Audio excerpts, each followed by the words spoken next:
Spotlight நேயர்களுக்கு வணக்கம். நம்ம இப்போ திரைவிமர்சனத்தில் பார்க்க போகிற படம் சூர்யா நடிக்கும்னு சொல்லணுமா இல்லை ஆர்ஜே பாலாஜி நடிக்கும்னு சொல்லணுமான்னு தெரில. கருப்பு படத்தை பற்றி தான் பேச போகிறோம். ஏன்னா படம் ஆரம்பிக்குது, ஒரு பெரிய பில்டப் கொடுக்கப்படுது. அந்த பில்டப்பில் சூர்யா வருவார்னு பார்த்தா ஆர்ஜே பாலாஜி வராது. சரி, சூர்யா ஒரு 5 நிமிஷத்தில் வந்துருவார் அப்படின்னு பார்த்தா வரல. 10 நிமிஷத்தில் வந்துருவார்னு பார்த்தா வரல. 15 நிமிஷத்தில் வந்துருவார்னு பார்த்தா வரல. 20 நிமிஷத்துலேயே வரல. 25 நிமிஷத்துல சூர்யா வர்றாரு. அது வரைக்கும் ஆர்ஜே பாலாஜியை சுற்றி தான் கதை நடக்குது, படம் போகுதுங்கும் போது நமக்கு ரொம்ப ஒரு மாதிரி ஷாக்கிங்காக தான் இருந்துச்சு. இப்போ ஒரு பகத் பாசிலோ இல்லைன்னா ஒரு பிருத்திவிராஜோ ஒரு பெரிய நடிகருக்கான ஒரு இப்படி போயிட்டு இருந்தால் கூட பரவாயில்ல. ஆர்ஜே பாலாஜியை சுற்றி அரை மணி நேரம் படம் போது சூர்யா வரலங்கும் போது ஃபேன்ஸ்லாம் வருத்தப்பட மாட்டாங்களா? எனக்கு ரொம்ப எங்களுக்கு படம் பார்க்கும்போது கொஞ்சம் கஷ்டமாக தான் இருந்துச்சு. அது இதே நேரத்தில் இன்னொரு சம்பவத்தில் சொல்லலான் இருக்கேன். அஞ்சான் படம் ரிலீஸ் ஆச்சு 2013 நினைக்கிறேன். அஞ்சான் அந்த படம் ரிலீஸ் ஆகும்போது பார்த்தீங்கன்னா படம் வந்து ரொம்ப ட்ரோல் பண்ணப்பட்டுச்சு. இப்போ சமீபத்தில் லிங்குசாமி கூட அதை பற்றி வருத்தப்பட்டிருந்தார். அந்த டைமில் என் படத்தை அவ்வளோ ட்ரோல் பண்ணாங்க அப்படின்ட்டு. அந்த ட்ரோல் பண்ணல முக்கியமான ஒரு ஆள் வந்து ஆர்ஜே பாலாஜி. அப்போ வந்து எஃப்எம்ல ஆர்ஜியாக இருந்தார். படத்தை ஓட்டு சகட்டு மேனிக்கு ஓட்டி தள்ளினார். சூர்யா ரசிகர்கள்லாம் ரொம்ப வருத்தப்பட்டாங்க, என்ன எப்படி கலாய்க்கிறார் அப்படின்ட்டு. ஆனால் சூர்யாவோட பெருந்தன்மை பாருங்கள். அதையெல்லாம் தாண்டி இப்போ அவருக்கு படம் கொடுத்துருக்காரு, இயக்குனர் ஆகிறதுக்கு ஒரு படம் கொடுத்துருக்காரு. ஆர்ஜே பாலாஜி இதுதான் பெரிய படம் உள்ளபடியே. ஆனால் அந்த நம்பிக்கையை அந்த பெருந்தன்மையை அவர் காப்பாற்றிருக்கணுமா இல்லையா? சரி, படத்தை விடுங்க, நம்ம ரிவ்யூவில் படம் எப்படி இருக்குன்னு சொல்ல போகிறோம். ஆனால் தனிப்பட்ட முறையில் சொல்லும்போது அவருக்கான ஸ்பேஸ் எவ்வளோ கொடுத்துருக்கணும், படத்தில் எவ்வளோ மொமெண்ட்ஸை கிரியேட் பண்ணியிருக்கணும். ஆனால் அதெல்லாம் இவர் எடுத்துக்கிட்டார் அப்படிங்கும்போது நமக்கு ரொம்ப உள்ளபடியே வருத்தமாக தான் இருந்துச்சு. சரி, ஓகே, நம்ம வந்து இப்போ கதைக்குள்ள போயிடலாம். கோர்ட்டில் வந்து ஒரு பெரிய லாயராக இருக்கார், நிறைய ரவுடிஷத்தெல்லாம் கையில் வச்சுக்கிட்டு இருக்க லாயராக இருக்கார் ஆர்ஜே பாலாஜி.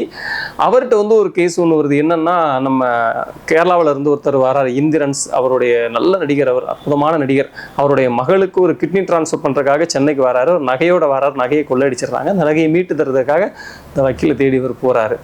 ஆர்ஜே பாலாஜி மீட்டு கொடுக்குற நிறைய ராபரி வேலைகள் பண்ணிட்டு இருக்காரு. அவர் ஒரு மாதிரி அந்த இந்திரன்ஸ் வந்து ரொம்ப மனசு உடையக்கூடிய நேரத்தில் சூர்யா வராரு. சூர்யாருன்னா ஒரு கருப்பசாமி. கோர்ட்டுக்குள்ளே ஒரு கருப்பசாமி இருக்கும், கருப்பசாமி சிலை இருக்கும். அந்த கருப்பசாமி தான் சூர்யா. ஒரு எல்லை வரைக்கும் தான் அந்த சாமிக்கு வந்து ஒரு பவர் இருக்கும் அப்படின்ற மாதிரியான ஒரு விஷயத்தை கையில் எடுத்திருக்காங்க. சூர்யா வந்து அதை வந்து எப்படி சரி பண்ணாரு, அது இல்லாமல் கோர்ட்டில் வந்து இதை மாதிரி நிறைய பேர் பாதிக்கப்பட்டாங்க, அந்த பாதிக்கப்பட்ட மக்கள் பக்கம்லாம் நின்று நீதித்துறை வந்து எப்படி சரி செஞ்சாரு அப்படின்றதான் இந்த படத்துடைய கதையாக இருக்குது. சூர்யா வந்து நம்ம சொன்ன மாதிரி அவருடைய நடிப்பை பற்றி சொல்ல வேண்டாம். மனிதர் வந்து சின்ன இடம் கிடைச்சா கூட அதில் வந்து பயங்கரமாக எஃபெக்ட் போடக்கூடிய முதல்ல 6 பேக் வச்சதில் இருக்கட்டு நிறைய விஷயங்கள் வந்து ஒரு ஒரு ஒரு கதைக்கு தேவைப்படுதா அதுக்கு அதீதமான உழைப்பு கொடுப்பார். ₹1 தேவைப்பட்டு அங்கே ₹100 கொடுப்பார். அப்படியான ஒரு நடிகர் சூர்யா. இதுலேயும் அந்த மாதிரியான ஒரு வேலையை கொடுத்துருக்காரு.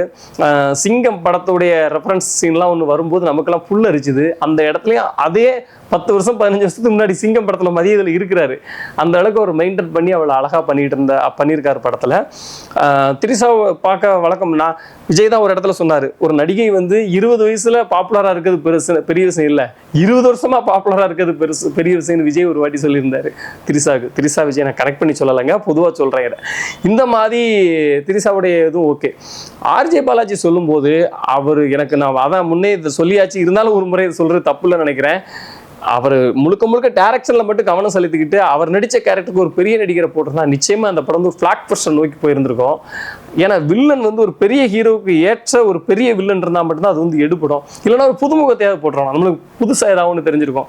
எந்த இடத்துலையும் ஆர்ஜே பாலாஜியை பார்த்து நமக்கு பயமோ ஒரு பரிதவிப்போ ஒரு படபடப்போ வரவே இல்லை. சில இடத்துல காமெடியாக தான் இருந்துச்சு. அவருமே சில இடத்துல காமெடியும் பண்ணியிருக்காரு அப்படிங்கிறத நம்ம பார்க்குறோம்.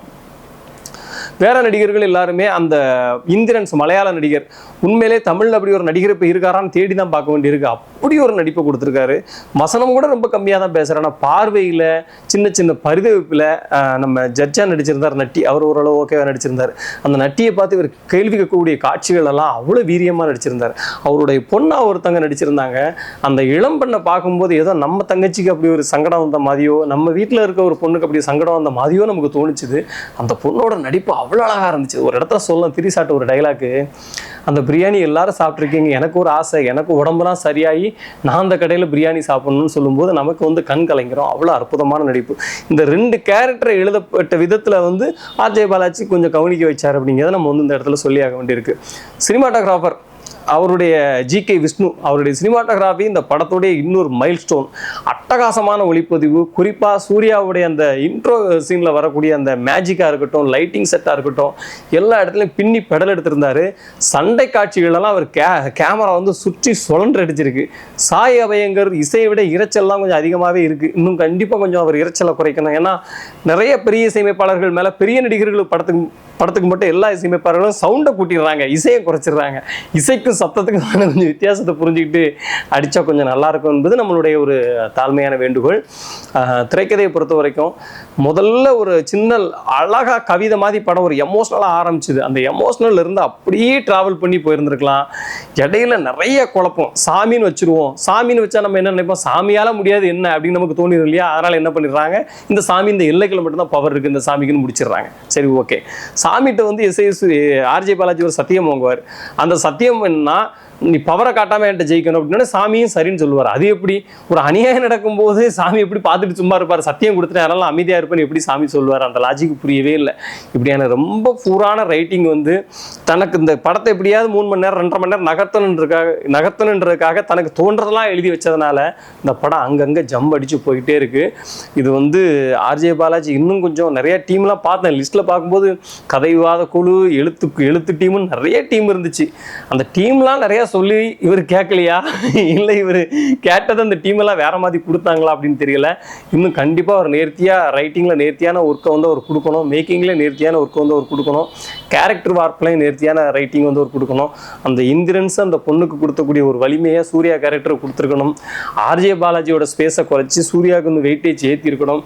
அப்படிலாம் இருந்தால் அந்த கருப்பு வந்து இப்படி காத்து வாங்கியிருக்காது. இருந்தால் கூட ஓரளவு சூர்யாவுக்காக அங்கங்கே வரக்கூடிய சின்ன சின்ன காமெடிகளுக்காக இந்த படத்தை நீங்கள் தியேட்டரில் போய் பாருங்கள். நன்றி, வணக்கம். இந்த வீடியோ உங்களுக்கு பிடிச்சிருந்தா லைக் பண்ணுங்கள், கமெண்ட் பண்ணுங்கள், ஷேர் பண்ணுங்கள், சப்ஸ்கிரைப் பண்ணுங்கள்.